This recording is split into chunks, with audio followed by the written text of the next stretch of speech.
जय हिंद दोस्तों, देव online education में आप सभी का स्वागत है। और आज हम जो एडमिनिस्ट्रेटिव एप्टीट्यूड के जो सेकंड चैप्टर यानी जो छात्रावास की उपभोग्य सामग्रियों और सूची के प्रबंधन के पार्ट 2 के अंदर 20 मोस्ट इंपोर्टेंट क्वेश्चन करने वाले हैं। तो पहला क्वेश्चन लेते हैं। तो पहला क्वेश्चन है, खाद्य भंडारण एवं संरक्षण के संबंध में निम्नलिखित में से कौन सा वाक्य सत्य है? तो इसका ऑप्शन ए होगा, प्रत्येक खाद्य प्रकार में एक संभावित भंडारण जीवन होता है। ऑप्शन बी है, भंडारण वितरण के दौरान भोजन को मिलने वाले यांत्रिक दुरुपयोग से इसकी भंडारण स्थिरता प्रभावित नहीं होती है। ऑप्शन सी है, उपयुक्त सभी। ऑप्शन डी है, इनमें से कोई नहीं। तो इसका उत्तर हो जाएगा ऑप्शन ए, प्रत्येक खाद्य प्रकार में एक संभावित भंडारण जीवन होता है। अब इसके एक्स्ट्रा फैक्ट में हम देख लेते हैं। सभी खाद्य पदार्थ जो भंडारण है उनका अपना संभावित भंडारण जीवन होता है और इनकी उपयोग विधि एक निश्चित समय के भीतर तैयार की जाती है ताकि इन खराब ना हो सके और उस अवधि के दौरान इसका उपयोग किया जा सके। नेक्स्ट क्वेश्चन लेते हैं। तो नेक्स्ट क्वेश्चन है, अपशिष्ट व खपत को कम करने के लिए किस प्रकार की सामग्रियों का प्रयोग आवश्यक है? तो ऑप्शन ए है, स्थायी वस्तुओं का प्रयोग। ऑप्शन बी है, पर्यावरणीय प्रतिकूल वस्तुएं। ऑप्शन सी है, दोबारा प्रयोग न की जाने वाली वस्तुएं। ऑप्शन डी है, डिस्पोजेबल वस्तुएं। तो इसका उत्तर हो जाएगा ऑप्शन ए, स्थायी वस्तुओं का प्रयोग। अब एक्स्ट्रा फैक्ट हम देखते हैं। अपशिष्ट और खपत को कम करने के लिए स्थायी रूप से प्रयोग की जाने वाली वस्तुएं आवश्यक होती है। नेक्स्ट क्वेश्चन लेते हैं। छात्रावास में छात्रों को सुबह के नाश्ते के सहित 4 बार खाद्य वितरित की जाती है, यह जिम्मेदारी किसकी होती है? तो ऑप्शन ए है, छात्रावास अधीक्षक। ऑप्शन बी है, अतिरिक्त छात्रावास अधीक्षक। ऑप्शन सी है, वार्डन। और ऑप्शन डी है, इनमें से कोई नहीं। तो इसका उत्तर हो जाएगा ऑप्शन सी, वार्डन। अब इसके एक्स्ट्रा फैक्ट में हम पढ़ लेते हैं। तो छात्रावास में छात्रों को सुबह के नाश्ते सहित 4 बार भोजन का वितरण किया जाता है। ये जिम्मेदारी हॉस्टल वार्डन की होती है। छात्रावास में छात्रों की नियमित दिनचर्या, खान पान के मानक का निर्धारण वार्डन द्वारा किया जाता है। वार्डन दैनिक रूप से भोजन की गुणवत्ता की जांच भी करता है। नेक्स्ट क्वेश्चन लेते हैं। नेक्स्ट क्वेश्चन, छात्रावास में निर्दिष्ट भंडारण स्थान होने के क्या फायदे हैं? तो ऑप्शन ए है, छात्रावास में खाद्यान्न की पर्याप्तता होती है। ऑप्शन बी है, कर्मचारियों को सभी वस्तुएं उपलब्ध होती है। ऑप्शन सी है, इसमें प्रत्येक व्यक्ति को अपना सामान रखने के लिए जगह प्रदान करते हैं और सामान्य क्षेत्र को व्यवस्था से मुक्त रखते हैं। ऑप्शन डी है, उपयुक्त में से कोई नहीं। तो इसका उत्तर हो जाएगा ऑप्शन सी। मतलब छात्रावास के निर्दिष्ट भंडारण स्थान होने के क्या फायदे हैं? तो उसके फायदे हैं कि प्रत्येक व्यक्ति को अपना सामान रखने के लिए जगह प्रदान करते हैं और सामान्य क्षेत्र की व्यवस्था से मुक्त रखते हैं। जैसे आप कर्मचारी जैसे लॉकर, अलमारी, तो उनके जो किसी भी प्रकार की साजो सामान हो इसके अंदर रख सकते हैं। तो इसके एक्स्ट्रा फैक्टर हम देख लेते हैं। छात्रावास में निर्दिष्ट भंडारण स्थान, लॉकर, अलमारी होने से लाभ, इसमें प्रत्येक व्यक्ति को अपना सामान रखने के लिए जगह प्रदान करते हैं और सामान्य क्षेत्रों को अव्यवस्था से मुक्त और स्वच्छता बनाए रखने में मदद करते हैं। नेक्स्ट क्वेश्चन लेते हैं। निम्नलिखित में से कौन सा एक भोजन की भंडारण स्थिरता को प्रभावित करता है? ऑप्शन ए है, प्रयुक्त कच्चे माल का प्रयोग। ऑप्शन बी है, प्रयुक्त कच्चे माल की गुणवत्ता। ऑप्शन सी है, पैकेजिंग की विधि या प्रभावशीलता। ऑप्शन डी है, उपयुक्त सभी। तो इसका उत्तर हो जाएगा उपयुक्त सभी। यानी मतलब जो भोजन का भंडारण को स्थिरता प्रभावित करने वाले कारक है, जैसे माल का किस प्रकार का माल है और उसकी किस प्रकार की गुणवत्ता है और उसकी पैकिंग विधि, पैकिंग करने लायक है या बिना पैकिंग करने के लायक रहता है, या उसकी प्रभावशीलता कैसी है। तो इसके उत्तर 3 हो जाएंगे, कच्चे माल के प्रकार, पर कच्चे माल की गुणवत्ता, पैकेजिंग विधि और प्रभावशीलता। अब इसकी जो एक्स्ट्रा फैक्टर हम देख लेते हैं।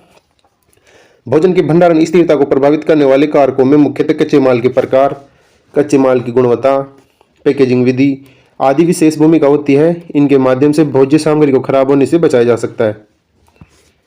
अब नेक्स्ट क्वेश्चन लेते हैं। प्रभावी रसोई प्रबंधन का मुख्य घटक क्या है? तो ऑप्शन ए है, उत्पादक। ऑप्शन बी है, विक्रेता। ऑप्शन सी है, इन्वेंट्री पर नियंत्रण। ऑप्शन डी है, इनमें से कोई नहीं। तो इसका उत्तर हो जाएगा ऑप्शन सी, इन्वेंट्री नियंत्रण। जो रसोई प्रबंधन का मुख्य घटक है, इन्वेंट्री पर नियंत्रण। तो एक्स्ट्रा फैक्टर हम देख लेते हैं। इन्वेंट्री पर नियंत्रण प्रभावी रसोई प्रबंधन का मुख्य घटक है। इसके माध्यम से आपूर्ति, आवश्यक भोजन और समय के हिसाब से मेनू में बदलाव करने का कार्य किया जाता है। मतलब इन्वेंट्री प्रबंधन एक साथ नियंत्रण है जिसके अंदर इसकी जो खाद्य सामग्री की आपूर्ति, आवश्यक भोजन और समय के हिसाब से मेनू तैयार किया जाता है। तो इसका उत्तर हो जाएगा इन्वेंट्री नियंत्रण। अब नेक्स्ट क्वेश्चन लेते हैं। छात्रों की नियमित दिनचर्या व खान पान मानक का निर्धारण कौन करता है? तो ऑप्शन ए है, वार्डन। ऑप्शन बी है, छात्रावास अधीक्षक। ऑप्शन सी है, अतिरिक्त छात्रावास अधीक्षक। ऑप्शन डी है, रसोइया। तो इसका उत्तर हो जाएगा ऑप्शन ए, यानी वार्डन। तो मतलब छात्रों की जो नियमित दिनचर्या और खान पान का मानक का निर्धारण वार्डन द्वारा किया जाता है। तब इसके एक्स्ट्रा फैक्ट हम देख लेते हैं। छात्रावास में छात्रों की नियमित दिनचर्या खान पान के मानक का निर्धारण वार्डन द्वारा किया जाता है। वार्डन दैनिक रूप से भोजन की गुणवत्ता की जांच भी कर सकता है। अब नेक्स्ट क्वेश्चन लेते हैं। वस्तु सूची मात्राओं की भौतिक रूप से गणना और सत्यापन करने की प्रक्रिया को क्या कहा जाता है? ऑप्शन ए है स्टॉक टेकिंग, ऑप्शन बी है व्यवस्थित करना, ऑप्शन सी है पूर्वानुमान, ऑप्शन डी है JIT इन्वेंट्री। तो इसका उत्तर हो जाएगा ऑप्शन ए स्टॉक टेकिंग। जो अब इसके एक्स्ट्रा फैक्टर हम देख लेते हैं। वस्तु सूची मात्राओं की भौतिक रूप से गणना और सत्यापन करने की प्रक्रिया को स्टॉक टेकिंग कहा जाता है। अब नेक्स्ट क्वेश्चन लेते हैं। उपभोग सामग्री को बर्बाद होने से बचाने और पहुंच सुनिश्चित करने के लिए आवश्यकता होती है। तो ऑप्शन ए है बजट प्रबंधन, ऑप्शन बी है इन्वेंट्री प्रबंधन, ऑप्शन सी है उचित भंडारण व संगठन, ऑप्शन डी है इनमें से कोई नहीं। तो इसका उत्तर हो जाएगा ऑप्शन सी उचित भंडारण व संगठन। मतलब जो सामग्री को बर्बाद होने से और सुनिश्चित मतलब सभी सामग्री समय पर उपलब्ध कराने के लिए उचित भंडारण और संगठन की आवश्यकता होती है।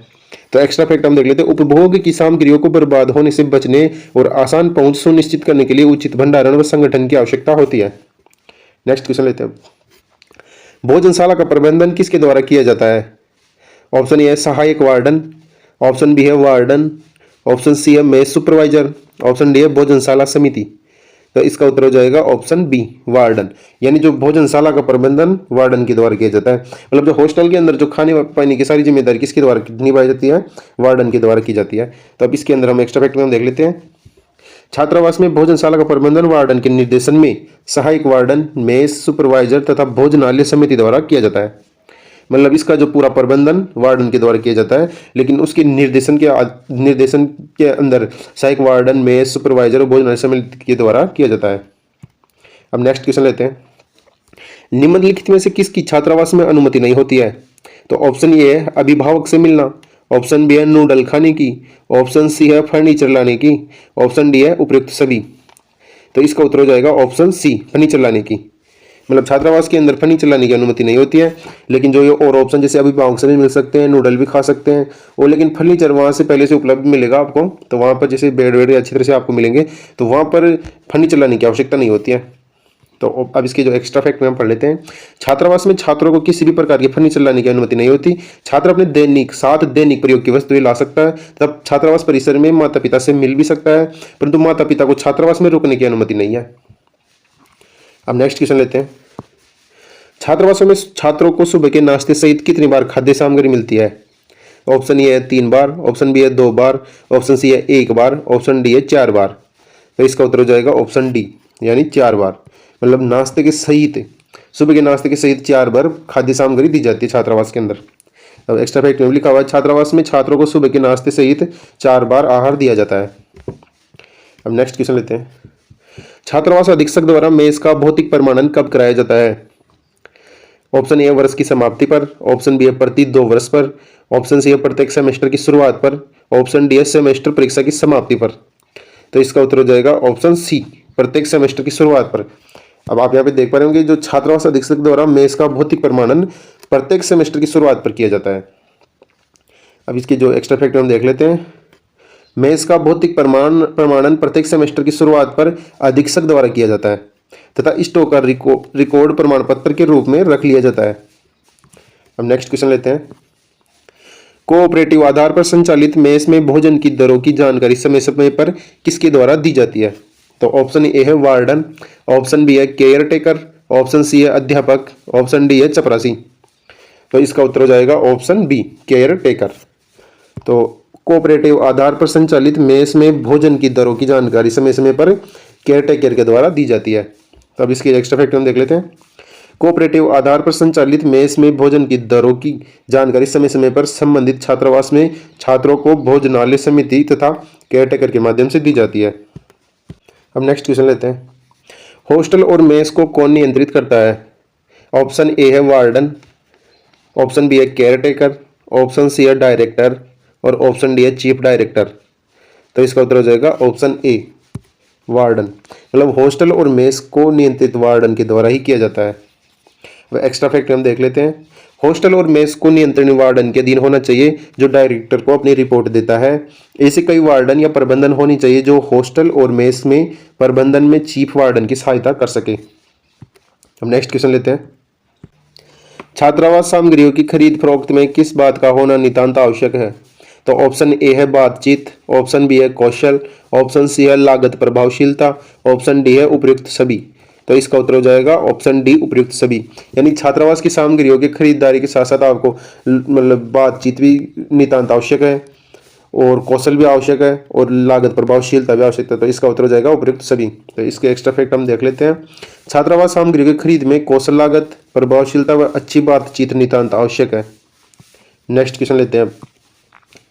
मेस समिति के अंतर्गत कौन सम्मिलित नहीं होते हैं? तो ऑप्शन ए है वार्डन, ऑप्शन बी है प्रशासनिक सहायक, ऑप्शन सी है रजिस्ट्रार, ऑप्शन डी है मेस पर्यवेक्षक। तो इसका उत्तर हो जाएगा ऑप्शन सी।